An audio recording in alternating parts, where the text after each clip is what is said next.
how to predict mergers and acquisitions using a dataset for the United States from the early 1980s to 2004. And again, all the data and all the code is available on GitHub. The link is down below in the description. We covered in the previous video logistic regression models. In this particular example, I will look at mergers and acquisitions. So I want to predict the likelihood of an American company taking over another company. Apart from logistic regression models, in this video you also learn more commands in Stata that are very useful when dealing with more complicated data structures, including the collapse command, which can be used also to simplify your data structure and to visualize your data.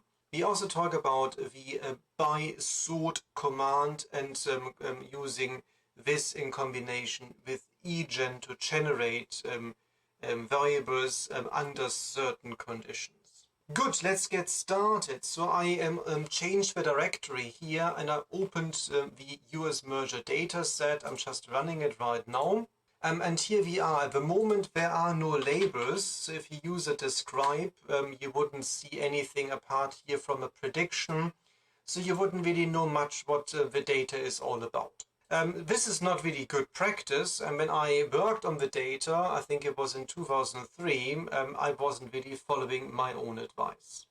But of course, over time you learn, and you certainly learn that you need to label your variables, because if you get back into the data after a few years, it becomes otherwise quite hard work.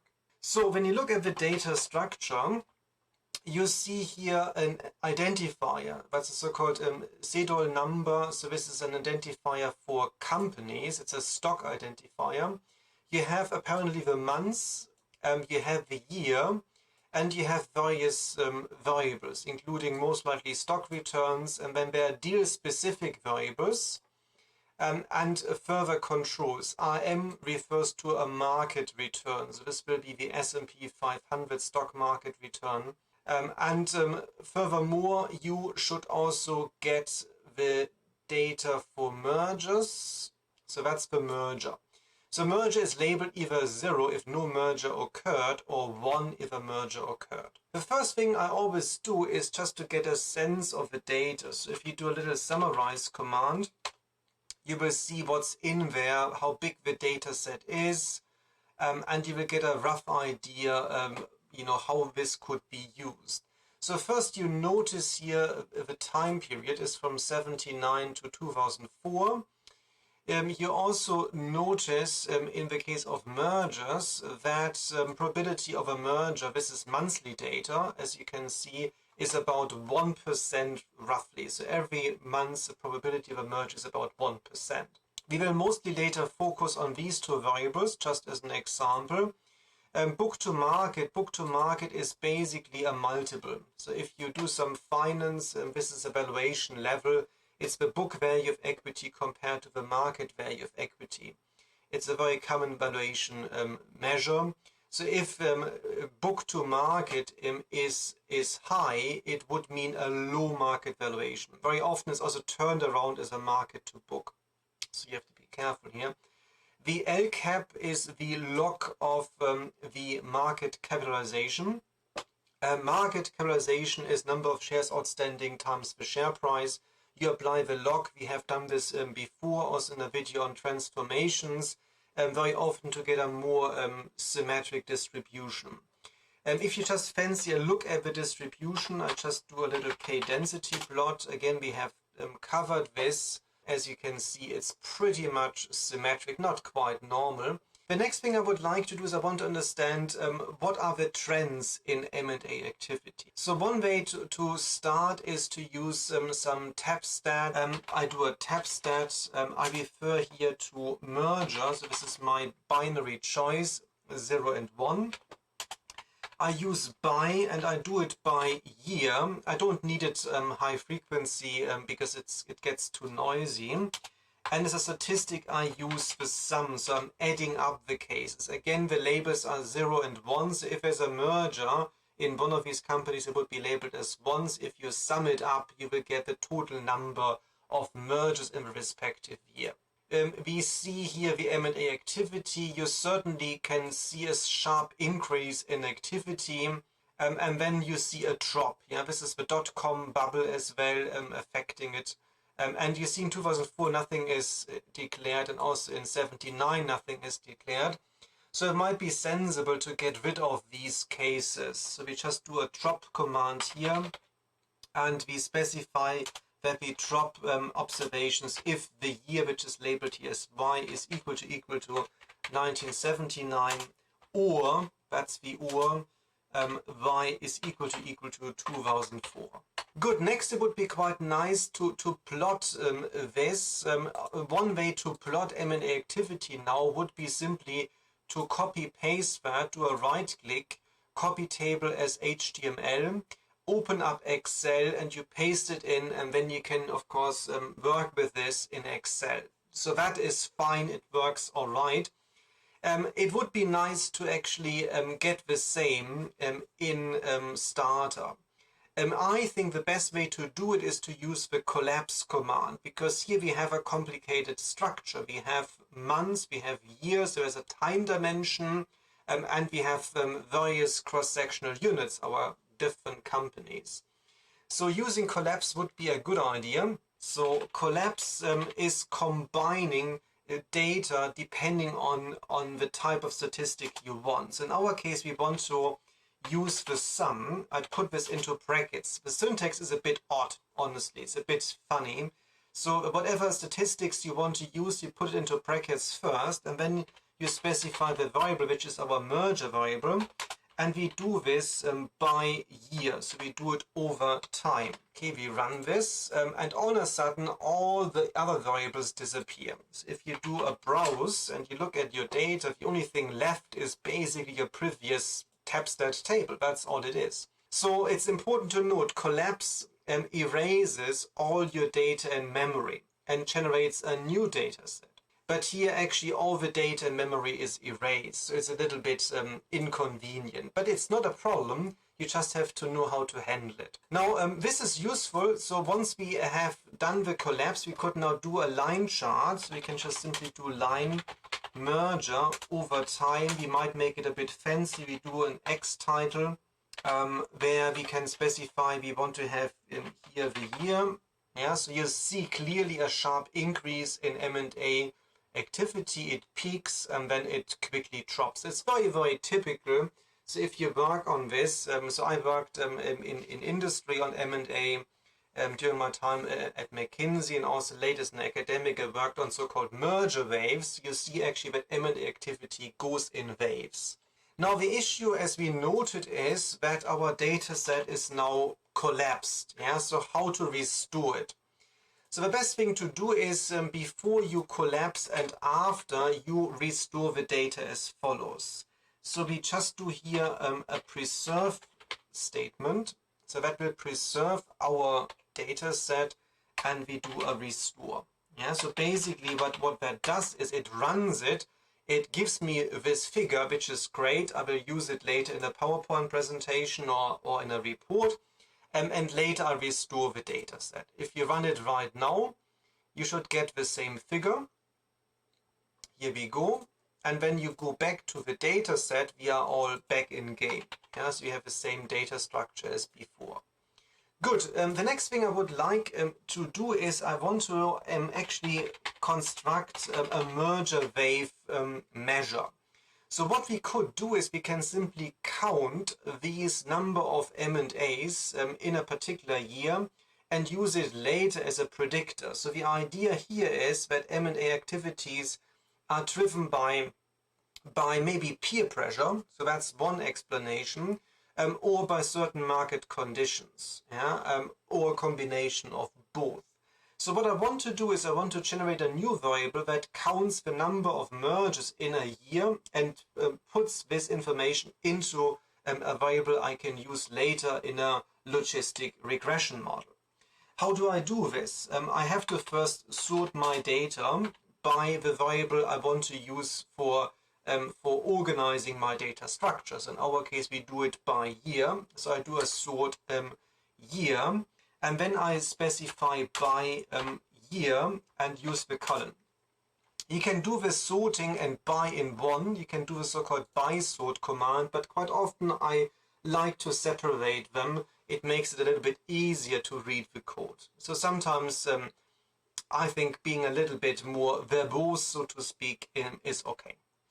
Good. We now use the egen command and generate a variable which I call M&A.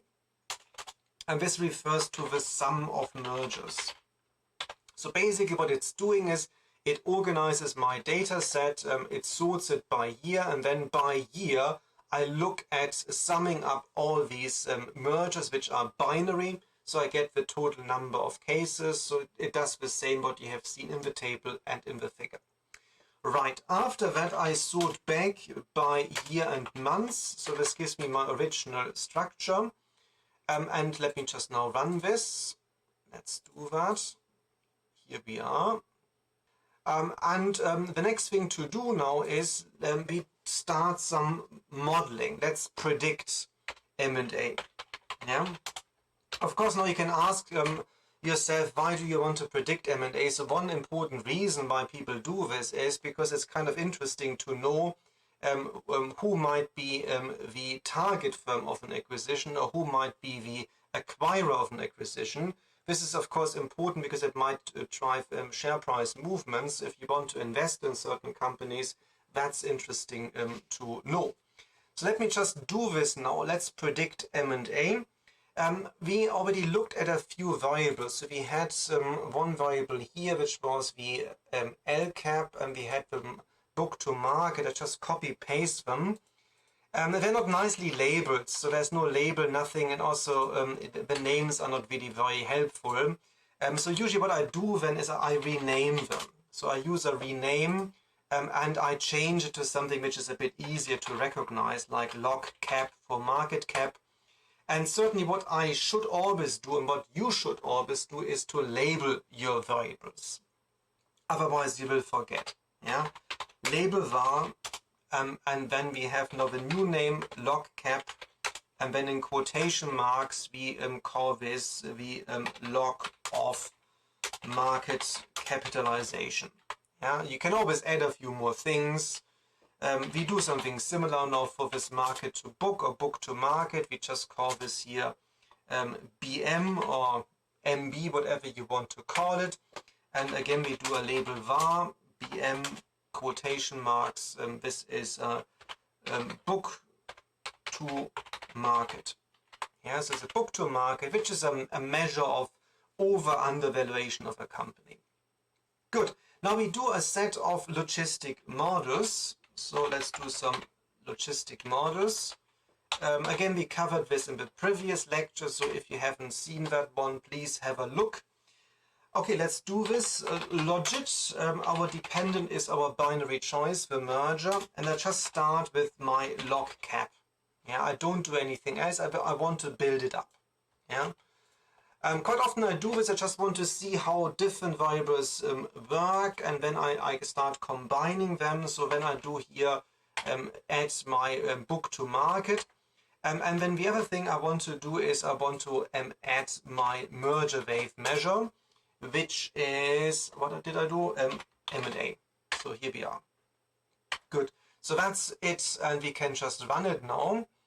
Let's do that. So I'm running everything. And as you see now how nice it is to work with do files. It's all done for you. You just have to sit back and relax while Stata is doing all the number crunching for you. So here we are. It looks quite promising. It all converges, which is good. We certainly can argue that size matters. So larger companies have a higher probability of engaging in M&A activity. Now, in terms of the quality of predictions, we are not necessarily amazingly strong. Looking at this pseudo R-squared. Again, that's not always the best measure to look at, but I'm sure once you do the classifications, you will find it not easy to do any M&A predictions. Then we add the book to market, and we see that it is a negative coefficient. So if book to market is low, you would get a higher probability, which means that if the company is overvalued, you would see a higher M&A activity. Again, this is in line with theories on mergers and acquisitions. And finally, we put in the M&A variable. So this is across the whole market. Of course, again, you can do it by industry. You can make it much more specific, and you see it's a good predictor. So that is useful to know. Now, what I want to do is I want to tidy this up a little bit. The first thing I want to move everything into tables. Yeah, so I do a quiet here. So I suppress the output because actually I just want to have later some tables. And we have seen this in other recordings. So I do here an estimates store, if I can spell it correctly. I do estimates store A, and I use estimates store B and estimates store C, and throw everything into a table, estimates table, A, B, and C. I use stars to indicate significance levels. It's kind of nice, I quite like it. B stands for the coefficients. I use a fixed format, so it's %9. I use maybe 3 decimals. You can modify this. It looks better in tables. And then in statistics, I use AIC, PIC. These are so-called information criteria. I will cover these criteria in the next recording on model specification. For the time being, we just leave it there. We will speak about it in the next recording. Okay, so that's pretty nice. So now we have a nice table. You can literally copy paste that. Just right click, copy table as HTML, and then put it straight into Excel, and then you can modify it. You can also export tables. I did another video on exporting. Good. So the next thing I want to do is I want to compare these models. So the interesting comparison is between model C and B. Yeah, because model B is still firm level. Model C includes this merger wave. Yeah, so what I do is I predict here probabilities. We have done this before. So I talk about here the firm level probability. PR is the option here for probability. And I do also a prediction for my merger wave using the subscript wave here. Yeah. Again, if you want to do this and you want to plot now these different predictions, it's kind of useful to use the collapse structure. Yeah, so we do it again. We just use here again preserve, then collapse in between, and do some line chart in between. Here we have to modify this, yeah, because we have here the probability of firm prediction, and we have probability for the merger wave variables, and we use here the mean, so the average prediction. We do it also by year, so that's kind of nice to visualize it. Then of course we have more than one line chart, so we do a two-way chart, and then in brackets we put in here the line chart. So we do something like this. We have line, and then we have our first variable, and then time, and we copy paste that, do the second one. Only thing to note is that here we have wave instead of firm. And we can then add a few more options. Let's just throw this in here. We tidy this up. Here is fine, and here we just say this is M&A probability, something like this, probability. Good. So again, what we do is we compare predicted probabilities of the logistic model that includes only firm level variables with the predicted probabilities from the model that also includes the industry-wide, actually here economy-wide M&A activity. Good, and now you quite nicely see the difference. Yeah, so the model prediction with the M&A wave variable clearly shows a wave. Yeah, quite strongly. The other prediction only points a little bit upwards because over time these variables do change. But you see a clear distinction in terms of predictions based on your model.